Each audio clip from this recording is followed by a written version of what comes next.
Greetings, parish orphans and retrogrades. Happy fourth and final Advent Sunday. We are now in the Christmas season. God bless.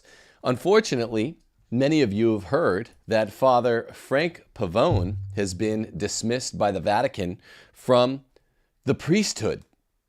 Goodly priest, in all the contexts we've ever known him by, Father Frank Pavone has been dismissed, I repeat, from the priesthood. And contrary to all the stories out there on this, according to Catholic News Agency, I will quote directly, the communication they have, quote, does not specify the actions that led to Pavone's dismissal or name the bishop that he, Pavone, disobeyed. Instead, the bishops who have finally canceled Pavone after years of struggle, years of turmoil, they don't like the centermost aspect that Father Pavone gives to abortion, the worst sin in the history of humanity, aside from the killing of our Lord on the cross. And finally, they got him. They got the Vatican to get him. And people are talking about this baby on the Cranmer table incident, aborted fetus on the Cranmer table incident. They're talking about the fact that Father Pavone said that Biden voters were GD losers. That's the only word I censor here on Rules for Retrogrades. Literally the only one. I'm not gonna violate the commandment. I'll say shit all day long, but I ain't gonna say GD. And he's apologized for the tweet that he made, where he said Biden voters and Biden himself has no love for God or America, and he's a GD loser. And so are the people who vote for him. So I can't blame him there. Hopefully he confessed saying GD, but these people are losers. And the bishops, of course, who do not appreciate Pavone's disdain for Biden or Pavone's disdain for abortion. The American bishops can't tolerate that. They can't abide it. So instead, what they've given through this really vague throw the spaghetti on the wall approach to an article in Catholic News Agency is they just throw out some stuff that he did that they're hoping will catch with the popular Catholics out there. And it's an utter failure. Let me read what the Catholic News Agency article says. Vatican dismisses Father Frank Pavone from the priesthood. By the way, before I go into this, I have communicated directly with Father Pavone and with two different members of his entourage, one of whom's a close friend of the show. All last night, I was texting with Father Pavone directly. So I do think I have the inside scoop on this. I've talked to a lot of you out there. I've spoken to Dan Burke, who offered some helpful comments. But I could say this before I read the article. This seems to amount to a 12b6 motion for lawyers out there. Basically, all the evidence marshaled by the other side points up, if we presuppose it, crimes which, even if granted, before we run any evidence, does not still amount to a legal claim. That's a 12b6 motion at law. All of the evidence, okay, Father Pavone put an aborted fetus on a table, not during a mass. The table has what was occasionally used as mass in these ridiculous non-altar Cranmer table masses. But it was in like his studio or something, in order to televise it and put it on the internet and show the horrors of abortion. One of my friends said that's a really bad look. And I said, it's supposed to be a bad look. What do you think, people? Abortion, which is synonymous with the name of Father Pavone, as he's an abortion fighter, is the worst crime in the history of humanity, aside from the crucifixion of Jesus. It's the worst. And the bishops are not nearly as against it as Father Pavone is. And the bishops are not nearly as against Barack Obama, Joe Biden, the monarchs of abortion, as Father Frank Pavone is. They're not against it. I don't want to get myself into trouble here. Let's just say that.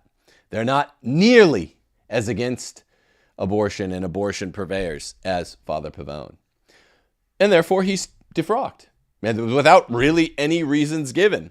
The communication from Pierre does not specify the actions that led to Pavone's dismissal or name the bishop that he disobeyed. The statement refers to Pavone as Mr. Pavone and calls him a layperson, underscoring the dramatic and immediate nature of the Vatican's action. Now, those of you who are worried about Pavone, as I am, they took away his livelihood and his vocation. What can they do? Go to his website? Sorry, we're trying out a new microphone today for me. Let me know if this sounds really strange. But yeah, I believe we have the bishop who is responsible for this, Patrick J. Zurich, on the screen right now. We have the address, the phone number, and the email.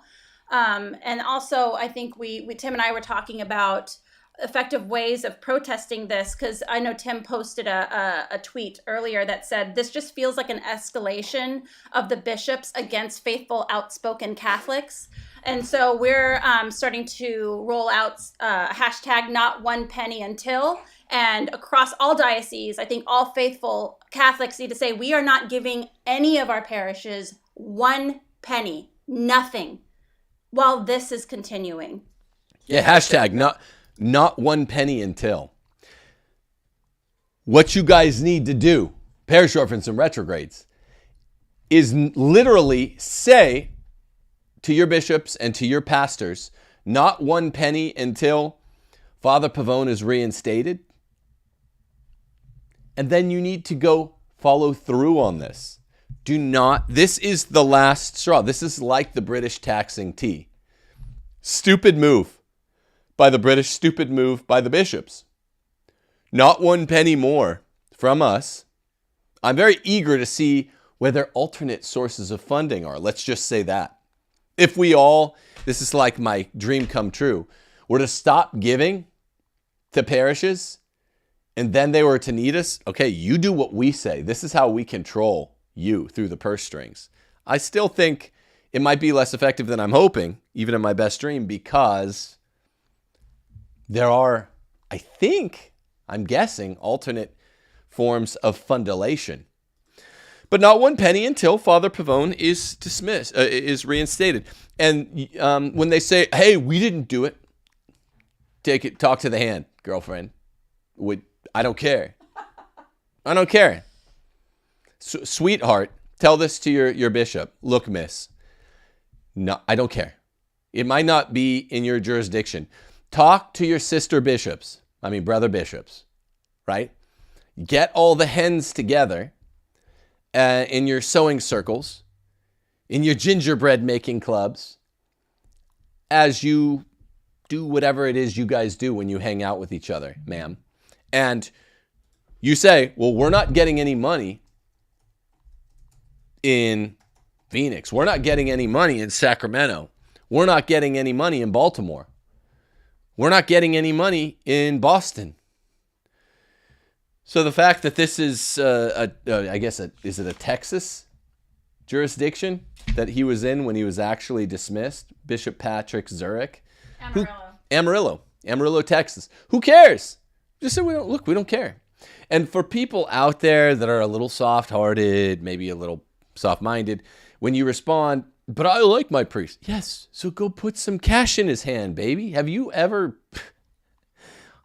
Are we grown adults? Do we know how the world works here, folks? Yes, still support the trad priest that you like, that you know is not... that you're certain, beyond a shadow of a doubt, is not doing guys on the side. If you like that priest and he's a trad and he's good and he does confession lots and he loves the Latin Mass, go put some hot cash in his hand. That's what you do. Have you ever been in the world, folks? Come on. People come to me with the silliest objections. well, how can I help my priest if I don't give to the bishop or the pastor? It's the bishops and the pastors that are mostly corrupt. The dioceses. Stop giving to the dioceses. The chancery, the bishop, the pastors. Why? Because they're the more powerful ones in the parochial hierarchy. Who are the good priests? The little side ones that are shunted off to some obscure corner of the bulletin for their masses. Maybe they do the Latin mass. Give them some cash. Donative cash. Do it legally. Just give them some cash. Say, hey, this is for you. This isn't for the diocese. This is for you. So you have gas for your car to go visit your parents or to go do something, go see a movie. These guys are beleaguered. They need help. So come on, don't make me spell it all out for you. You guys need to get a little more take charge sometimes. We got to use our prudential brains here. People will say to me, well, what if I'm stuck in the Novus Ordo and they have extraordinary ministry? Well, don't get communion, obviously. I haven't taken communion at a Novus Ordo in I don't know how long. Well, maybe one or two exceptions over the last years for really good churches. Okay, you got to use your adaptive brain. And I think a lot of people, when this news broke, I think all of us feel so dispirited and angry and shocked and just tired of being beat up on by the church or the hierarchy in the church. We're all looking for something to do about this situation because in my point of view, and I saw a lot of this online, people are feeling the escalation of these dainty lasses that are in charge of the church attacking the faithful. I think if this doesn't do it for all of us at this point, guys, if we can't just rally together and circle the wagons now on this particular issue, we're done. We're done. They win. So we need to make a big stink about this. Again, we have the address, the phone number, and the email up here on the top corner. And I would tell your local church, I am not giving any more money until the church stops attacking the faithful, while they have other priests out there actually saying blasphemous things that go directly against the faith are being celebrated and having private audiences with the Pope and elevated to new positions. It's enough. We've had enough. 3 important questions that I tweeted out that I think will really help you in your dialogue with your bishop, but also just to interrogate abstractly, broadly. Shout this into the void if you need to feel better. Number 1, why does CNA know about this laicization before Father Pavone did? He says he didn't even know about it. He probably knew it was coming, but he wasn't notified, according to Father Pavone. And they knew about it before he did. Number 2, what does the Vatican mean that this is unappealable? This seems incorrect. How can this be unappealable? We were never given a reason. It's clearly not for a good reason. It's clearly reducible to his anti-abortion activity. The bishops, okay, they're not of that mind of Father Pavone. Let's just say that. Do you guys really, really in your hearts believe that the bishops are fervently anti-abortion? Again, let's use our adult thinking caps and put 2 and 2 together. The bishops who love the Democrat Party, they love it. In America, I'm talking American bishops, USCCB. They love the Democrats. They hated Trump. Do you think, I'm just asking a question now, do you think they really, really hate abortion? Do you think they hate abortion at all? Okay, so that's question number 2. I don't want to use my facial ID. Question number 3 is, why couldn't Father Pavone be transferred to another diocese? One in particular, maybe in the same state he's currently in, leaps to mind. Now, I've spoken to his people, so I can't say too much here. But why wouldn't he just be transferred? He's this pain in the neck to a bishop who is not of a like cast of mind. let's say that, in Amarillo. So why not just get rid of him by transferring him around, right? Treat him like he molested somebody, not that he did. If he had molested somebody, he would have been transferred. He wouldn't have been kicked out of the priesthood. He would have been given, let me put it this way. I was thinking about the aborted baby on the Cranmer table. What I feel like CNA tried to do is to pitch this, throw this out there, and just pray like you do when you throw a Hail Mary pass, that people will really pick up on it, even though they didn't claim explicit. This is from 2016, if you didn't know. Claim it, and then hope that folks take up the battle cry, and then you never really have to issue an official reason that he was laicized. And it doesn't work, right? Father Pavone put an aborted fetus on a Cranmer table in his TV filming studio for the same reason that the Germans, the Nazi officers anyway, were forced in certain German towns, along with the villagers that overlooked their crimes, were forced to look at Jewish bodies. Have you ever heard of a war memorial where you're forced to look at pictures of abused opponents, their bodies, their corpses? It's a powerful technique and it works. The bishops don't like a powerful technique that works for the anti-abortion cause. Also, have you ever heard of a criminal trial where they show the pictures of the victim to the jury? Why do you suppose they do that? Because it has an effect. It has an effect to show the brutality of a crime that was committed. I'm just saying, I know you guys don't like this. You like the, pearl clutching. Sometimes you like the pearl clutching but I am just going to point out, I'm credible here, okay? With the whole Father Jackson thing, I was never saying this has got to, there must be. I don't have any evidence to support the idea that there's evidence which could exculpate Father Jackson, but I hope so. So let me just defend him. I kept my mouth shut until it became pretty clear that there was lots and lots of evidence against him. And then I'm like, I'm glad I kept my mouth shut. I was talking to Dan Burke, who offered helpful remarks today on the phone about the black sheepdog, who,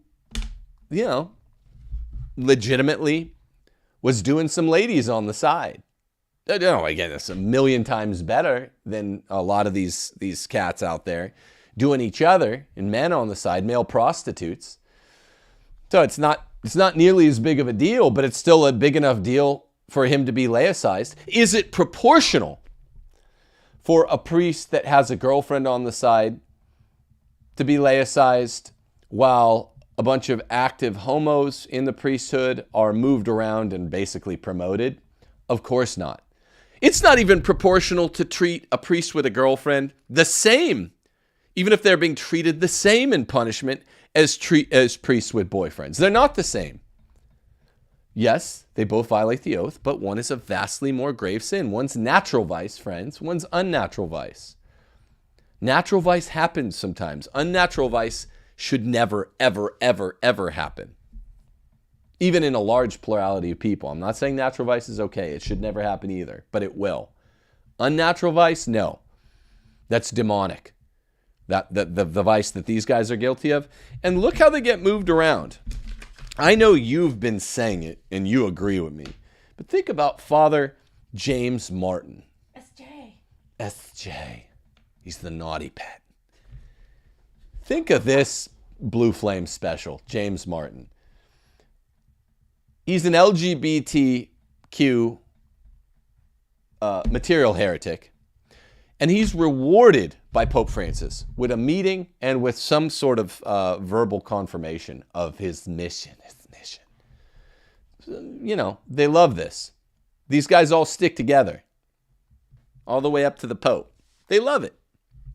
Think of Father Michael Flagger. The P is silent, boys. It's a silent P. He's a social and political activist for Barack Obama. Barack Obama, remember, wanted to make killing live failed abortions, babies who are born alive, there in Illinois. He wanted to make that legal, kill them. I mean, I don't think that's any more horrible than killing a 1-month-old fertilized egg. But a lot of people do, and Obama wanted that, and Silent P, Big P Daddy, Father Michael Flager, he's still in the priesthood. Monsignor Jeffrey Burrell, Monsignor Grinder, who goes and grinds with other men, evidently. Was this ever proven? Evidently. It's heavily suggested, I should say. Is anything ever proven? And what I mean by he grinds with other men, since I just said it, this is very difficult to deal with, right? Capital G grinds. He goes on Grinder, which has other men. Presumably, there's other kinds of grinding going on. But he's still in the priesthood. Is this proportional? So what I love are some of these idiotic conversations. I don't really love them. I'm being sarcastic. These conversations where people are like, well, let's address what Father Pavone did. He said GD.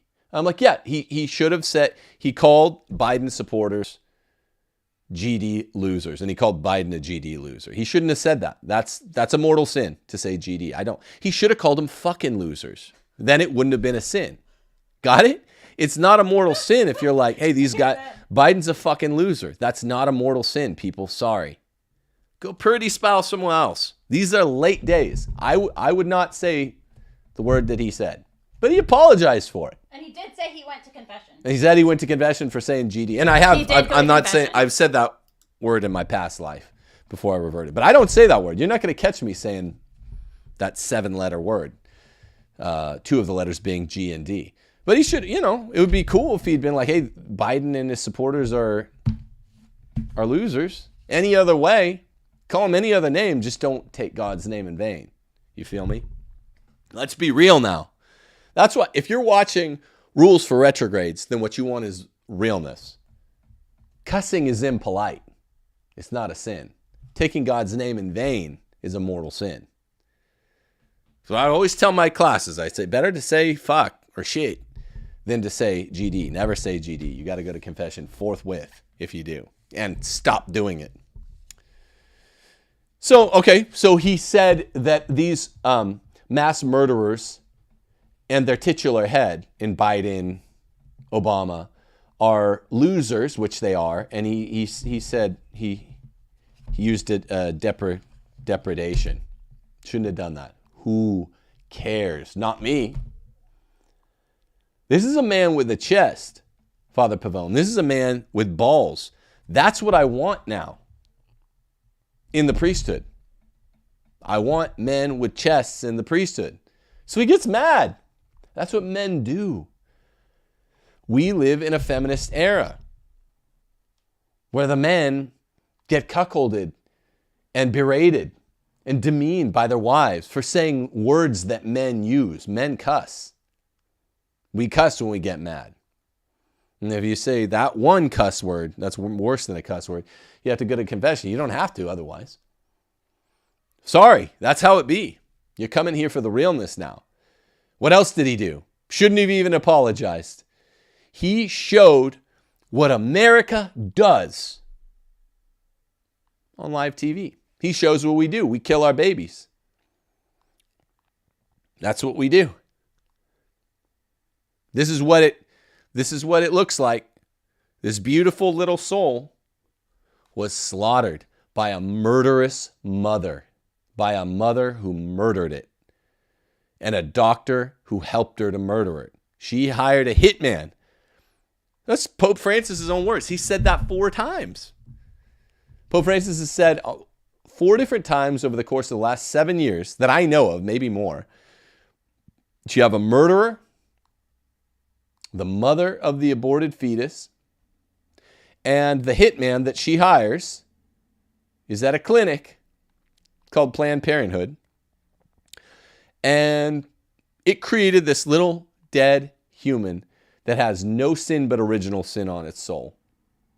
Beautiful little baby. I'm looking at my 7-month-old baby right as I speak, and I can't believe it. And of course, look, you could show with psychological tests, with biofeedback machines and what's it called? The spike machine for the head, not the heart. EEG. EEG. You could use an EEG in conjunction with some biofeedback data to quite firmly demonstrate that if I use a nasty word like molestation or pedophilia, you're being affected in a way that's more profound than this word abortion. Abortion has banality surrounding it now, doesn't it? The aura of abortion has been socialized. It has been domesticated and bastardized. I know, because we use the term so much because abortion's so commonplace. But abortion is worse than even child molestation. Abortion is way worse than American slavery. Abortion's a bazillion times worse than racism. Abortion's worse than rape. It's worse than murder of fully grown humans. In almost every case, abortion is the murder of the most innocent. I'm not saying those things ain't mortal sins, because they are. But with a biofeedback machine and an EEG, I could prove to you that you, me, all of us, we use this term abortion, which is in its very essence, the term is a euphemism. It's destroying a child. You think for 1 minute that the Democrat Party, a party of whose sole precept for its platform, its firstmost precept is we will maximize the amount of baby murders in our American land. You think they're going to shrink at pedophilia? No, that's why they're pushing it. That's why they're pushing it. It's not as nearly as bad as killing the baby. Molest it. Why not? For Democrats. Do you get it? Racism. You know what's really pathetic? In a nation of morons, that in order to get people pissed off about child murder, you have to make an appeal to race. You have to talk about Margaret Sanger. Do you know how women? Stupid... You have to make appeal to women. You have to say, well, it hurts the woman too, kind of. Who cares? That's the aggressor. That's the murderer. You have to say Margaret Sanger wanted to do abortion because she didn't like black people. No, I don't like racism. Duh. But it's not near, it's 1 garillionth of the magnitude of the sin of abortion. It doesn't matter if it's an abortion that's racist driven or sexist driven like they do in China. I don't care whether you're killing a little boy or a little girl, or it's black or a white little boy or girl. It's equally evil. But morons who hang out in the political center, they don't give much of a damn at all about abortion, the centrists. Which is, I think, in my opinion, the best possible interpretation of where most of the USCCB bishops are. The very best. It's not really what I believe. I believe something far worse. But it's interpretive. To them, if you want to, what's the opposite of sweetening the pot? If you want to spoil, if you really want to appropriately characterize abortion as an evil thing, you have to mix it with sexism or racism. That's how dumb Americans now are. You understand that? And I think the CNA article, what they were trying to do with the aborted fetus, they were trying to rally all these faithful Catholics that would have otherwise taken Father's side to say, how that's so strange. It's so weird. Can you believe he did that? He did that because, again, like Tim said, you have to show in this day and age, you have to show evil for what it is. You have to show evil for what it is. Particularly with the silent, unseen Holocaust that's been domesticated like abortion. The worst sin, that's why I'm going through all of this, which has been utterly defanged. I've been anti-abortion since I learned what it is. And even I'm like, that term's so boring. It doesn't affect my vitals. I wish it was worse. We need to have another word for it. The left is so good at this, so much better at us at this than us at this. They're so good at it. They're masters. Change the language, change the notions. That's what they do. We're horrible at it. We on the legitimate right, we Catholics. We start buying their premises. Well, was it perfectly toward or untoward that Father Frank showed an aborted fetus? I think it's perfectly good. But that Cranmer table, ridiculous non-altar, that's sometimes used as an altar, was sometimes used as an altar. Okay, well, it wasn't being used as an altar then. By the way, get altars. It's a table. A table's multi-use. I don't give a shit. It's not proportional anyway. The only thing you could say to me, to suggest to me, that would make me begin to care about what Father Pavone did with this aborted fetus in the Cranmer table and the television screen in front of him would be to suggest that he was doing it as part of a black mass. But the other side hasn't suggested that because that's ridiculous. That's not what he was doing. He was doing it to show the horrors. If he'd done it as part of a black mass, here's my prediction. He would have been elevated in the church. He'd be bishop. He'd be a Monsignor at least. Get it? Up is down, down is up. People are in chat were making reference, and I saw this a lot on social media, that his greatest sin was his alliance with Trump.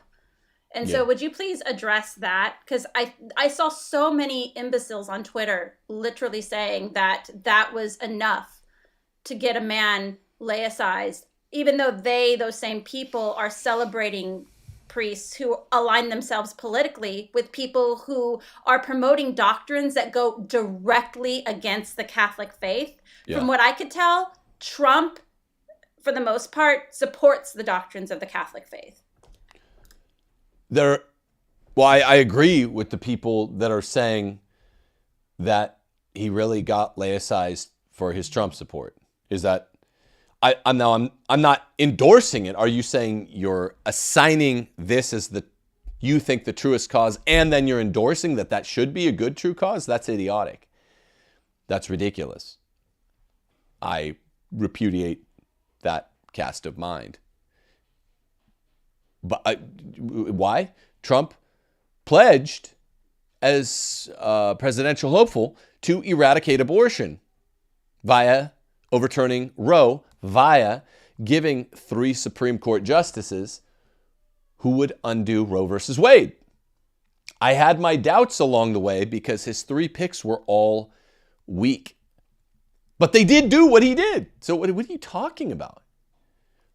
A Catholic priest is allowed to be anti-abortion. Trump staked a claim for his entire presidency. He made it very clear that his number one policy agenda was undoing Roe versus Wade. And guess what? He succeeded. Why, oh why, dear listener, parish orphans and retrogrades, would a priest that has committed his entire apostolate, priest for life, his entire public ministry, again, which subserves priest for life, why would he oppose a presidential hopeful in 2016 who took him on board and said, I want to give you what you want, Father Frank Pavone? That's what Trump said to him. Support me, help get Catholics on board, and I will overturn Roe versus Wade. It's the greatest victory, political victory of my life. And guess what? Yeah, it is Trump's victory. I'll give him that. But it is the foot soldier, Father Frank Pavone, who's been doing this for 3.5 decades before Trump even became pro-life. Dobbs versus Jackson Women's Health, which came out this past summer, overturning Roe versus Wade, is Frank Pavone's victory, and men like him. more than it is Trump's, but it is Trump's. So you have to be particularly thick-skulled to not understand why a priest who's dedicated his entire ministry to anti-abortion would link up with a president who says, I'm going to illegalize abortion or give abortion back to the states and make it legal for conservative states to illegalize it again. That's precisely what he did. My state is the state that initiated this, and guess what? It's illegal in my state. Thank you, Father Frank Pavone. Thank you. Holy cow. If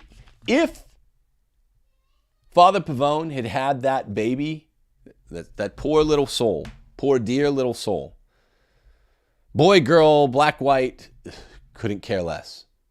Any of the above. If he'd had that up there on the ridiculous Cranmer table as a part of a black mass, then I would join some of the pearl clutchers in condemning him. But guess what? There'd be nothing to condemn. The priests that do the black masses, I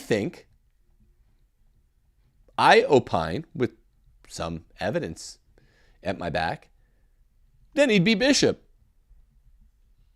He wouldn't be in trouble if he was on that other side. Get it? You guys think they think I'm exaggerating. You guys think I'm exaggerating. I'm not. Tell me when I've ever gotten one of these wrong.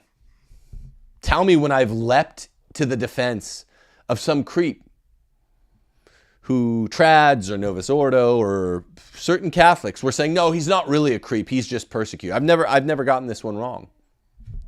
Well, I'm not getting this one wrong either. Father Pavone's not a creep. He's a hero.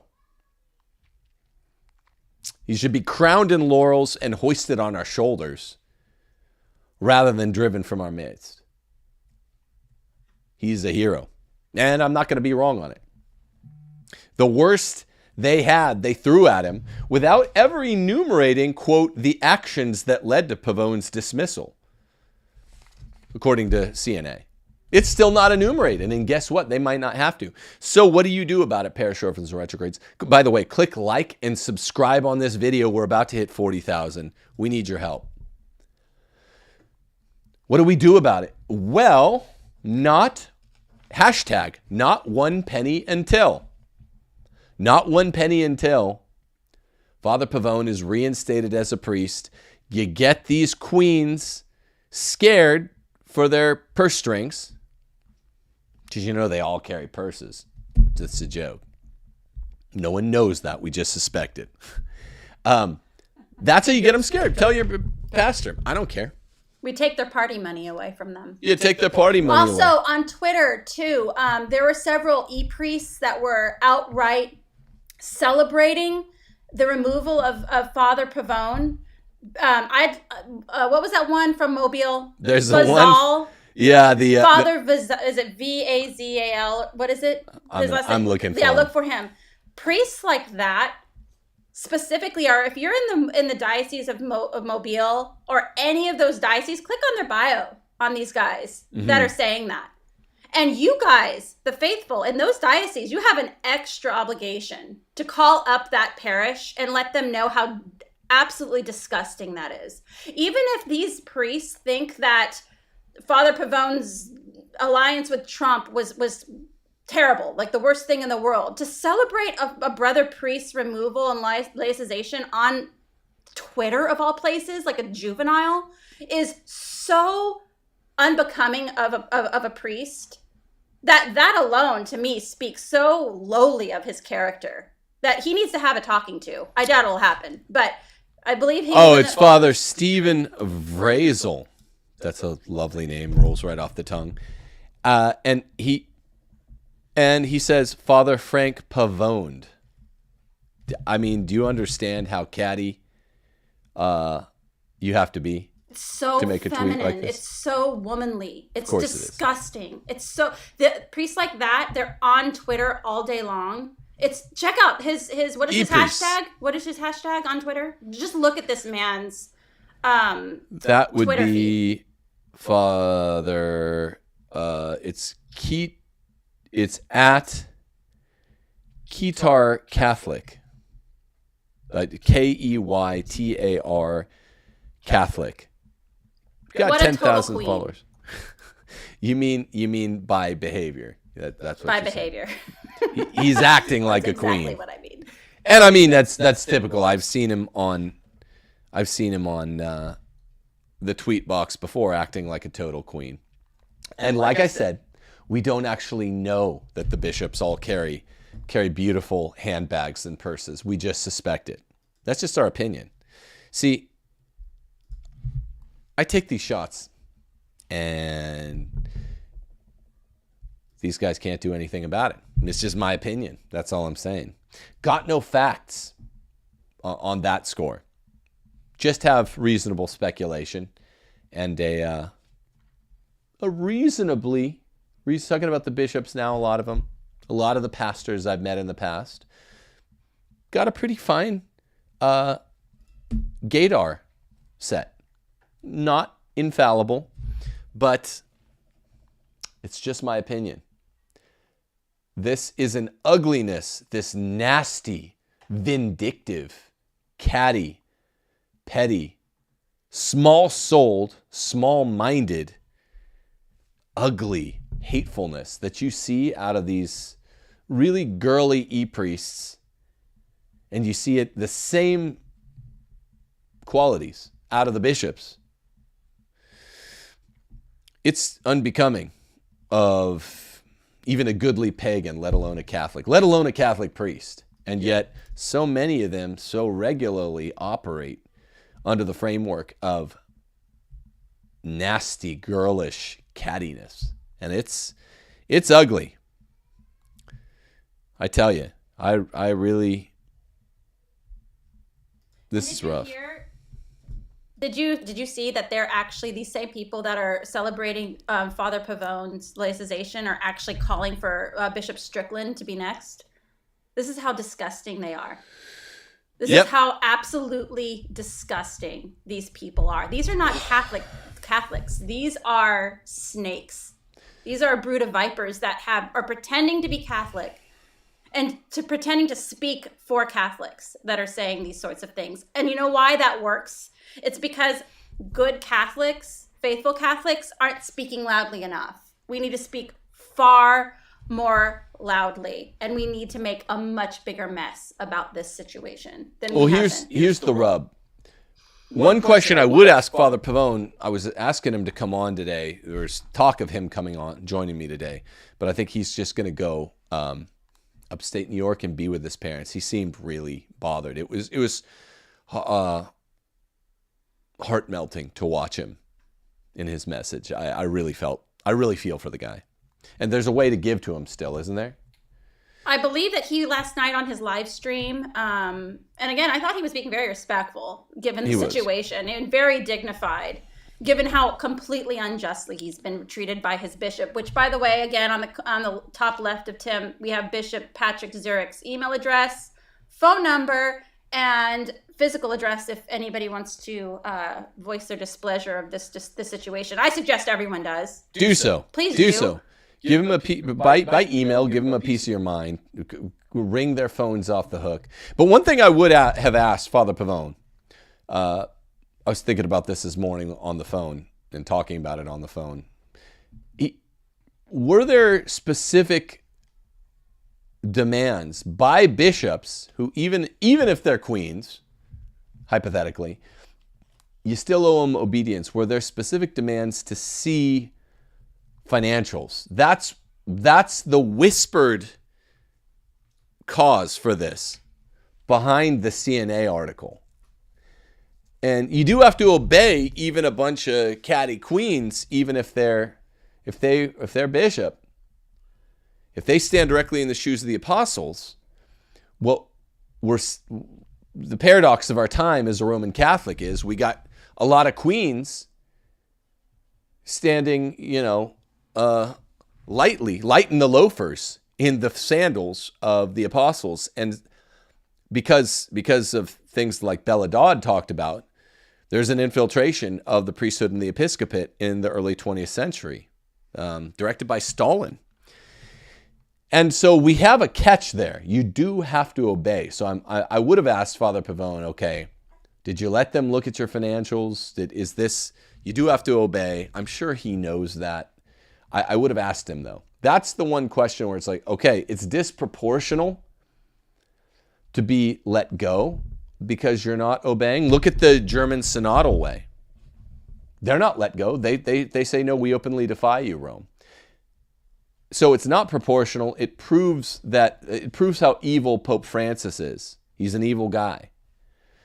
But you do have to obey. That's the catch. That's what people sometimes get confused by this channel, because we talk so tough and we're like, take action that is so tough. But it's ironically, semi-paradoxically, got to be the kind of tough action that the church allows us to take. You still have to produce the papers of your financials if your bishop orders you to. You shouldn't be laicized for not doing so.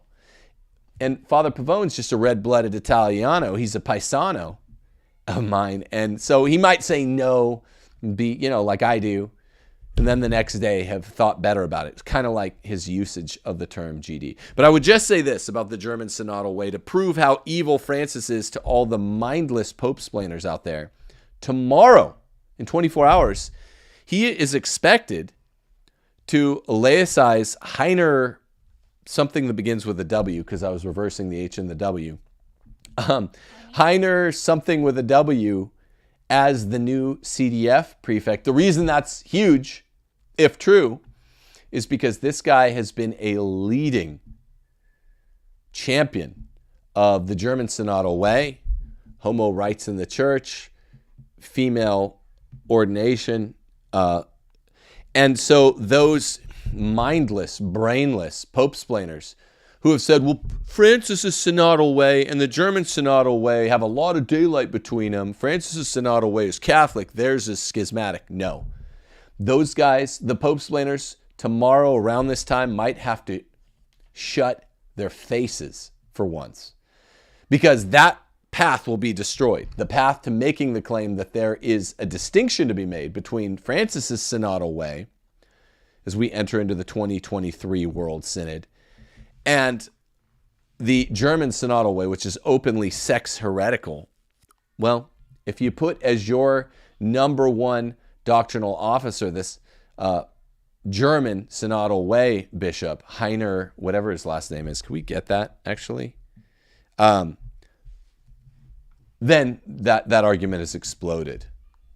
While you're looking up that name, I'll just say this. I think that the Bishop Zurich just totally overplayed his hand here, because most Catholics, what I'm seeing is the equivalent of this scenario.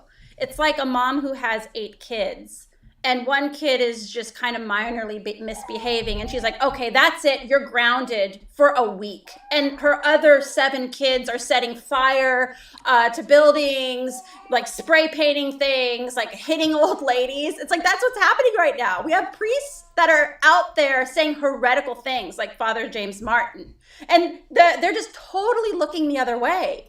And then even if you want to buy the argument that Father Frank did something wrong, his which I don't, his offense is so slight, so minor, that he got the biggest punishment out of all of them. And all the rest of us Catholics are looking at this situation and we're like, even if what you're saying is true, Bishop Zurich, that he was disobedient, and you didn't like that he said GD, which nobody does, or that he was whatever, or the baby on the altar situation was not to your liking, none of those rise to the occasion of the punishment that he just received, given the fact that you coward bishops look the other way when our Lord is being mocked by these other priests that are giving platforms and promotions. It's all of us we're sick of it. We're enraged and we're tired of it.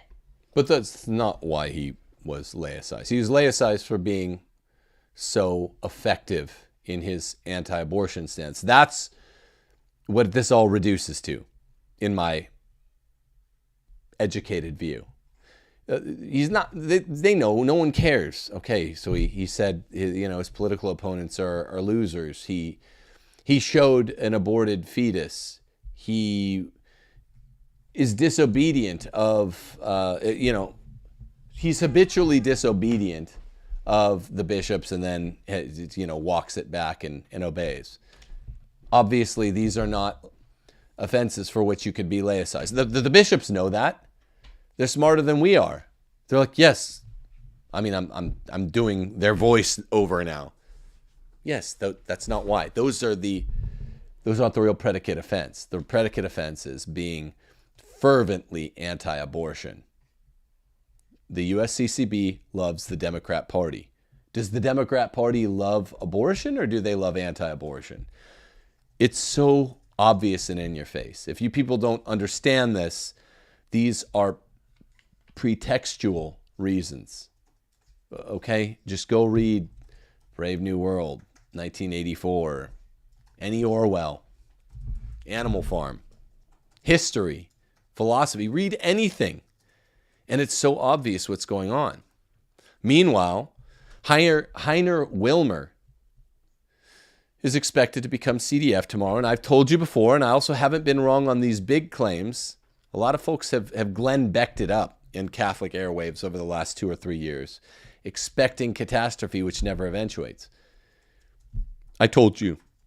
I've said, no, that's not going to happen.